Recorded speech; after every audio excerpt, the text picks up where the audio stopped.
नमस्ते and welcome back to my new vlog. कैसे हैं आप सब? आई होप आप लोग बहुत अच्छे होंगे। तो आज के व्लॉग में मैं आप लोगों के साथ शेयर करने वाली हूं अपना मॉर्निंग रूटीन, जो होने वाला है सुबह 6 बजे से लेकर के दोपहर 12 बजे तक। आज उठने में मैं आधे घंटे लेट थी। डेली मैं टाइम से उठ जाती हूँ, बट इस टाइम पे दिवाली की साफ सफाई और काम इतने ज्यादा है कि थकान बहुत लगती है। थकान की वजह से सुबह मेरी जल्दी आंख नहीं खुली, जिसकी वजह से मुझे हो गया लेट। तो उठ करके सबसे पहले मैंने गेट को अनलॉक किया, फिर ब्रश वगैरह किया। ब्रश करने के बाद फिर पूरे घर में झाड़ू लगा ली। झाड़ू लगाने के बाद सीधा मैं आ गई किचन में, क्योंकि मैं लेट हो गई थी। बच्चों को बिल्कुल भी स्कूल के लिए लेट नहीं करना था। तो यहाँ पर मैंने बच्चों के लिए सब्जी और पराठा बना दिया है, उनका लंच पैक कर दिया है। लंच पैक करके उनके बैग में रख दिया है। और इस टाइम तक शिवाय और आद्या दोनों जग गए थे, तो अब मुझे उनको रेडी करना है। तो आद्या अभी नहा रही है और शिवाय कर रहा है ब्रश। तब तक मैंने उनकी यूनिफॉर्म, हैंकी, सॉक्स वगैरह सारी चीजें उठा करके बेड पे रख दी, क्योंकि वहीं पर मैं बच्चों को रेडी करने वाली हूँ। और अब सुबह शाम का मौसम जो है वो थोड़ा सा बदल गया है। तो सुबह जब बच्चे नहाते हैं तो उनको लगती है ठंड, तो अब नॉर्मल पानी से नहाने में उनकी आनाकानी स्टार्ट हो गई है। ऐसे टंकी का पानी सुबह में थोड़ा सा ठंडा तो हो ही जाता है, तो मैं सोच रही हूँ नेक्स्ट टाइम से बच्चों के लिए पानी थोड़ा सा गर्म कर दूंगी। बच्चों का बैग तो मैंने रेडी कर दिया है और अब आ गई हूँ इन लोगों को तैयार करने के लिए। तो इन दोनों ने नहा लिया है और यूनिफॉर्म पहन लिया है। बच्चों के कुछ काम उनके डैडी कर देते हैं और कुछ काम होते हैं जो मुझे करने होते हैं, जैसे कि बाल बनाना, वो काम मेरा होता है। बाकी यूनिफॉर्म पहनाना और ब्रश कराना, ये सारा काम बच्चों के डैडी का होता है। सुबह बच्चों को स्कूल छोड़ने इनके डैडी जाते हैं और दोपहर में लेने मैं जाती हूँ। तो यहाँ पर आद्या क्रीम लगा रही है और मैं उसकी चोटी बना रही हूँ। अभी उसके बाल थोड़े से बड़े हो गए हैं तो चोटी बन जाती है। वैसे इसके बाल मैं कटवाने वाली हूँ, तो इसका हेयर कट मैं सोच रही हूँ नवंबर में करवाऊंगी, क्योंकि नवंबर में मेरे यहाँ 1-2 शादियाँ हैं। तब तक के बाल थोड़े से और बड़े हो जाएंगे, तो इसका अच्छा सा हेयर कट करा दूंगी। जब से आद्या का मुंडन हुआ है उसके बाद से हम दोनों साथ में ही हेयर कट कराते हैं। जब मैं आद्या का हेयर कट कराने ले जाती हूँ तब अपना भी करा लेती हूँ। हर किसी के घर में एक बेटी तो होनी ही चाहिए। बेटियां जो होती हैं भगवान का अनमोल तोहफा होती हैं, बहुत बड़ी ब्लेसिंग्स होती हैं। मैं जब अपने बच्चों के लिए सामान खरीदने जाती हूँ तो मुझे आद्या के सामान को लेकर के बहुत एक्साइटमेंट होती है। छोटी छोटी सी चूड़ियाँ, अगर वो कोई ड्रेस ले रही है तो उसकी मैचिंग की चूड़ियाँ जरूर लेती है। बालों के लिए रबर बैंड, हेयर क्लिप्स, ये सारी चीजें खरीदने में मुझे बहुत अच्छा लगता है, क्योंकि हमारे बचपन के टाइम में ये सारी चीजें लिमिटेड मिलती थी। हम लोग अपनी पसंद से नहीं ले पाते थे। मम्मी पापा जो भी ला करके दे देते थे वो हम लोगों के लिए सबसे बेस्ट होता था। लेकिन पहले और अब के टाइम में बहुत अंतर है। तो अभी मैं अपनी बेटी को साथ में ले जाती हूँ और उसकी पसंद की सारी चीजें मैं उसको दिलवाती हूँ। बॉयज का इतना कुछ नहीं रहता है। बॉयज का बस उनको कपड़े दिला दो, शूज वगैरह दिला दो, ये सारी चीजें होती हैं। बट गर्ल्स की बहुत सारी चीजें होती हैं जिनको खरीदने में बहुत मजा आता है सच में। जब मैं अपनी बेटी को अच्छे से तैयार करती हूँ किसी स्पेशल ओकेजन के लिए, तो मुझे लगता है कहीं मेरी ही नजर ना लग जाए उसको।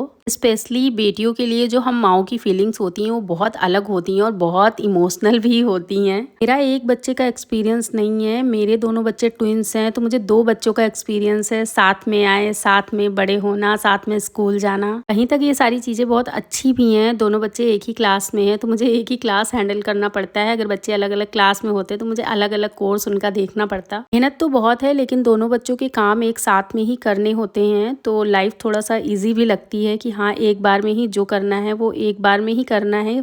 भले 10 मिनट लगे, 15 मिनट लगे, आधा घंटा लगे, लेकिन एक ही बार में बच्चों को रेडी करना है या उनका कुछ भी सिलेबस कंप्लीट कराना है या एक्टिविटी कराना है, तो सारी चीज़ें एक बार में ही हो जाती हैं। दोबारा करने का कोई झंझट नहीं है। बच्चों को अच्छे से रेडी करके मैंने भेज दिया है स्कूल। उसके बाद मैंने नहा लिया है। तो मैंने तुरंत बाद नहीं नहाया था, कपड़े सुखाने थे तो वो मैं पहले छत पे डाल करके आई, उसके बाद मैंने नहाया है। क्योंकि अगर कोई घर से बाहर जाता है तो उसके तुरंत बाद ना तो साफ सफाई की जाती है और ना ही नहाया जाता है। इसके पीछे का रीजन क्या है ये तो ज्यादा नहीं पता है, लेकिन हाँ, अच्छा नहीं माना जाता है, क्योंकि बड़े बुजुर्गों से यही सुनते आए हैं, इसलिए मैं भी ये सारी चीजें मानती हूँ। नहाने के बाद पूजा किया, उसके बाद मैं आ गई हूँ सीधा किचन में। किचन में आकर के अब मुझे बनाना है खाना, तो सबसे पहले खाना बना करके रख दूंगी। उसके बाद जो भी साफ सफाई करना है वो स्टार्ट करूंगी। खाना बना करके रख दो तो आधी टेंशन खत्म हो जाती है। उसके बाद जो भी काम करना है, साफ सफाई या जो भी करना है, तो वो इत्मीनान से फिर होता रहता है। बीच में फिर कोई डिस्टरबेंस नहीं होता है, तो काम भी जल्दी कंप्लीट हो जाता है। अब यहाँ पर मैंने दाल चढ़ा दी है। दाल में सिर्फ 1 सीटी लगाऊंगी और दाल बन जाएगी, क्योंकि दाल और चावल मैं बनाने से पहले भिगो करके रख देती हूँ आधे घंटे के लिए, जिससे समय और गैस दोनों की बचत हो जाती है। यहाँ पर दाल में सीटी आ गई है, आटा भी गुथ गया है और चावल मैंने धुल करके रख दिए हैं।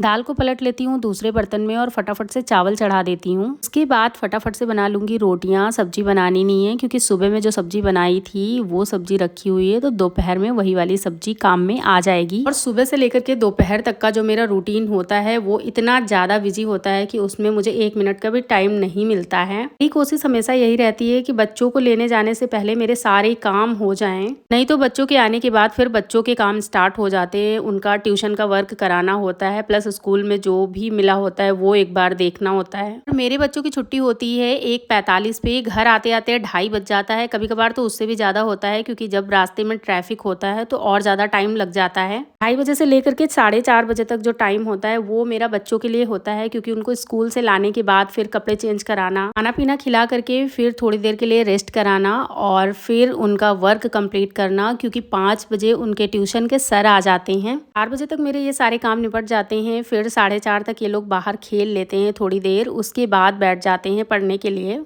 आजकल बच्चों का भी रूटीन ऐसा हो गया है कि ना चाहते हुए भी उनको बिजी रखना ही पड़ता है। उनके पास भी बिल्कुल टाइम नहीं होता है। 6:30 बजे के बाद दोनों फ्री होते हैं तो मैं बाहर खेलने नहीं देती हूँ अकेले। अगर मैं होती हूँ तो थोड़ी देर के लिए खेल लेते हैं, अगर मैं नहीं होती हूँ तो फिर बाहर इन लोगों को मैं निकलने नहीं देती हूँ। 6:30 बजे के बाद मैं भी मोस्टली बिजी होती हूँ किचन में। खाना बन गया था तो मैंने पतिदेव की प्लेट लगा दी, खाना खा करके वो चले गए ऑफिस और मैं लग गई अपने किचन के कामों में। किचन के डिब्बे मैंने क्लीन नहीं किए थे तो ये सारे डिब्बे मैंने निकाल करके धुल दिए हैं। और यहाँ पर छोटे छोटे जो डिब्बे हैं इनमें बहुत सारा सामान रखा था। सारे सामान को मैंने गिलास में खाली कर लिया है और जब डिब्बे धुल जाएंगे, सूख जाएंगे, उसके बाद मैं सारा सामान वापस से इसमें रख दूंगी। किचन के सामान की लिस्ट भी मैंने भेजी थी तो वो सामान भी सारा कल रात में घर पे आ गया था।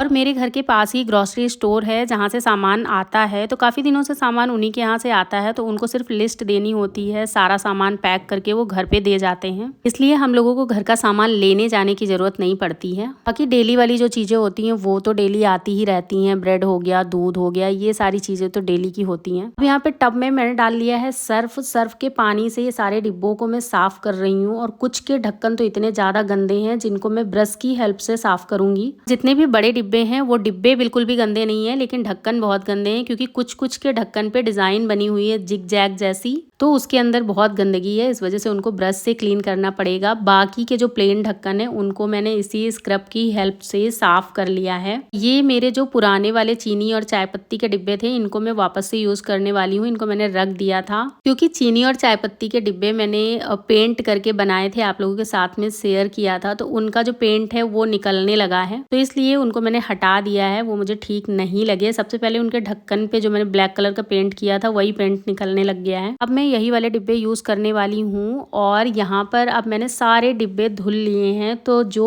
छोटे डिब्बे थे उनको मैंने धुल लिया है, जितने बड़े छोटे डिब्बों के ढक्कन थे उन ढक्कनों को मैंने साफ कर लिया है। ये जो व्हाइट कलर के, ऑफ व्हाइट कलर के ढक्कन दिख रहे हैं सबसे ज्यादा गंदे यही थे। किचन ओपन होने की वजह से धूल ज्यादा जल्दी जमती है क्योंकि मैं हर दूसरे तीसरे दिन डिब्बों को पोंछती रहती हूँ। ढक्कन में डिजाइन होने की वजह से ढक्कन गंदे होते हैं। डिब्बे आप लोगों ने देखा, डिब्बे एकदम बढ़िया से साफ हैं। अब यहाँ पर सारे डिब्बे धुल धुला करके मैंने रख दिया है साइड में। उसके बाद थोड़ी देर मैंने आराम किया, फिर सारे डिब्बों को पोंछ करके पंखे में सुखा करके फिर मैंने ग्रोसरी स्टोर करना स्टार्ट किया है। तो जितनी भी दालें थी, छोले, राजमा और दालें, सारी चीजें भर के सारे डिब्बे पोंछ करके वापस से मैंने रख दिया है अपनी जगह पे। चलिए अब मैं दिखाती हूँ आपको। तो ये है मेरा साफ सुथरा और ऑर्गेनाइज्ड किचन। और किचन जब इस तरीके से होता है ना, एकदम साफ सुथरा और चमकता हुआ, तो देख करके मन खुश हो जाता है और लगता है पिछले 1-2 घंटे से जो हम मेहनत कर रहे हैं वो मेहनत रंग लाई। और इस टाइम तक टाइम हो गया था लगभग 12:30 बजे का। तो 12:30 बजे तक मेरे इतने सारे काम हो गए हैं और मैं दिखाती हूँ आपको पूरा किचन। तो पूरा किचन मेरा बढ़िया से ऑर्गेनाइज हो गया है। अब थोड़ी देर रेस्ट करने के बाद मैं तैयार होंगी बच्चों को लेने जाने के लिए। और हाँ, ये बताना तो मैं भूल ही गई कि ये व्लॉग जो है ये पुराना व्लॉग है, करवा चौथ के 1 दिन पहले का। प्रॉपर एडिटिंग ना हो पाने की वजह से इसको मैंने बाद में अपलोड किया है और करवा चौथ वाला जो व्लॉग था उसको मैंने टाइम से अपलोड कर दिया था। रात में मैंने मेहंदी लगवाई थी तो उसकी कुछ फोटोज मैंने यहाँ पर ऐड कर दिया है। और ये था मेरा आज का वीडियो। आई होप आप लोगों को पसंद आया होगा। अगर वीडियो पसंद आया तो प्लीज वीडियो को एक लाइक, चैनल को सब्सक्राइब किए बिना मत जाइएगा। मिलते हैं नेक्स्ट व्लॉग में, तब तक के लिए बाय बाय।